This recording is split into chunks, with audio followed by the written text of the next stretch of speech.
des mandalas personnels. Un mandala personnel, c'est un dessin qui est fait de façon libre, expressive et intuitive. Il se réalise sur un format carré. Le format carré induit le cercle. Je vais donc prendre une feuille et en soutirer un carré.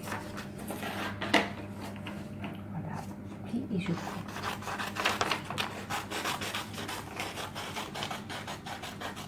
Je vais ensuite plier ma feuille une deuxième fois, une troisième fois, voilà, pour obtenir ce genre de pliage.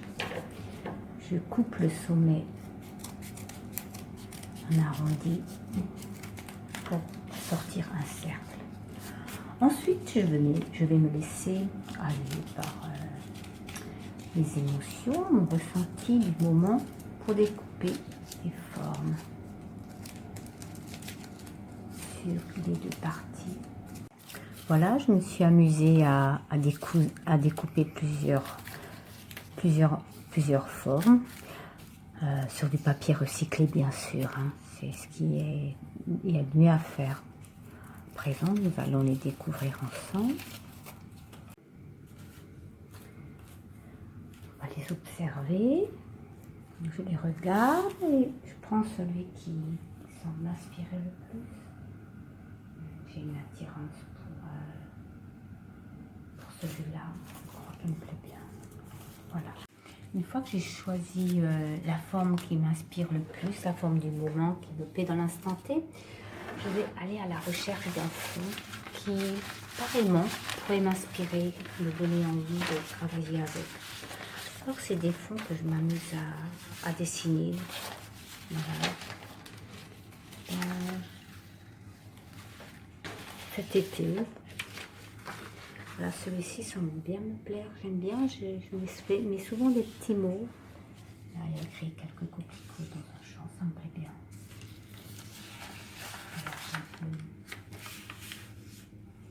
Voilà, je vais faire la même chose. Je vais sortir un carré et je collerai ensuite ma feuille.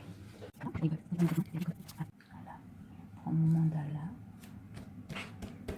et je vais le coller. En fait, le fait de faire ce premier collage, ça m'a donné envie d'en faire d'autres. Donc, ce que je vais faire, je vais coller d'autres. J'ai envie de voir ce que ça donne. Donc, je vais chercher. Je vais prendre celui-là, là, pareil. Voilà, je prends comme support cette création que j'ai fait cet été au soleil sur ma terrasse, tracer des lignes de bleu, de mer, de vent, de nuages. Voilà, un instant T après la tempête. Le calme revient, s'il me plaît bien, je trouve que ça peut être sympa. Je choisis un peu l'endroit que j'ai envie de... Plutôt là ou là, plutôt par là, je vais, voilà. Donc pareil, je vais découper la partie qui m'intéresse. Voilà, j'ai fini mon deuxième collage. Je vais passer au troisième. J'ai trouvé un truc qui me plaît. J'ai envie de... Je crois vraiment là, ça me plaît vraiment bien. Coller, ça fait 3 mandalas. Chaque forme, chaque couleur nous parle en profondeur.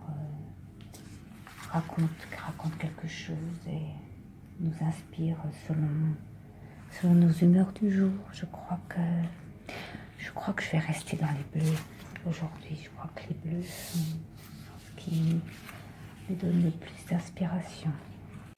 Le mandala permet de se centrer, de se concentrer et puis de mettre de l'ordre dans ses idées. Il permet aussi d'explorer ses émotions en profondeur. Il offre un espace de protection et il permet un état de méditation et de paix intérieure. Je vais à présent utiliser ma palette d'aquarelle, hein, très simple, très basique, que tout le monde peut avoir chez soi. Et je vais travailler avec les bleus. J'ai envie de remplir, voilà, je vais poser du bleu comme ça m'inspire, en essayant tout de même d'être dans la symétrie. Voilà, maintenant je vais voir un petit peu ce que ça donne en rajoutant un petit peu de jaune. Alors j'en ai bleu, ça va nous donner du vert, bien sûr. Le mandala personnel permet de créer réellement un travail spontané et intuitif. Il permet aussi d'expérimenter des tas de techniques plastiques et esthétiques. L'aquarelle est un médium qui permet de parler directement aux intuitions, à l'émotion. À présent, je vais utiliser des outils graphiques, c'est-à-dire les stylos, les feutres, éventuellement les crayons de couleur, pour faire la suite. Voilà. Quand je trace, j'essaie toujours de tracer quand même dans la symétrie. Faire quelque chose. Voilà, je change, je vais un petit peu de rose, pourquoi pas. Voilà, le rose sur le bleu, ça donne un peu un effet violet.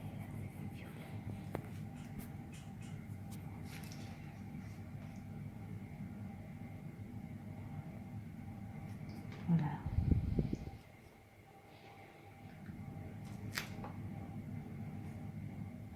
Le feutre, le stylo, les outils graphiques sont des outils qui structurent, qui sont du côté de la pensée, de la construction, de la réflexion. Voilà, les stylos, les outils graphiques permettent de structurer les formes, de structurer les dessins. Voilà, une fois que j'ai tracé mes lignes, je peux aussi utiliser le stylo pour faire ressortir certaines formes. Voilà. Faire ça un petit peu partout, de façon symétrique. Voilà, je continue à poser des lignes, à structurer par rapport aux tâches et aux formes qui se présentent à moi. Voilà.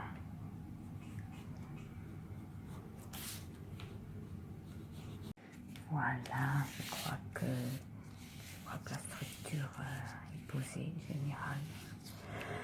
J'ai envie de rajouter quelque chose dans les coins.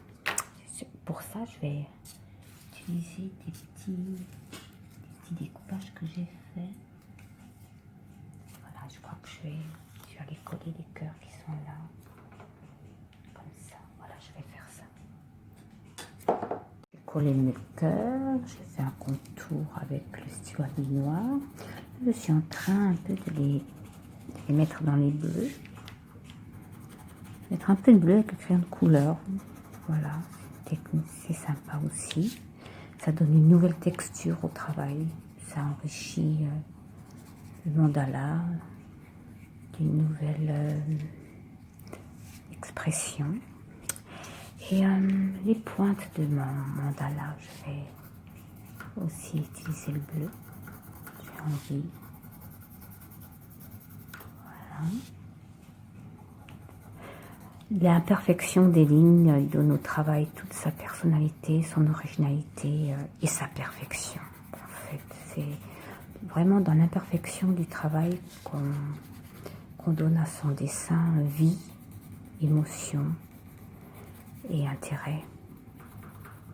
Un dessin lisse n'exprime pas grand-chose. Voilà, j'avance tout doucement, je pose ma couleur. Voilà, là j'ai tracé le centre de mon mandala en utilisant le crayon de couleur. Voilà, je peux aller dans la finition, je peux aller dans le détail, je peux fignoler comme j'ai envie. Voilà, à présent, il ne reste plus qu'à donner un titre à l'inspiration du moment. Quand j'observe mon travail, je vois une étincelle, je vois un rayonnement, je vois quelque chose qui s'illumine, qui brille dans la nuit. Je vois ces petites gemmes, voilà, dans cet univers un peu cosmique comme ça. On dirait une planète, on dirait, voilà, étincelle du jour, me paraît bien.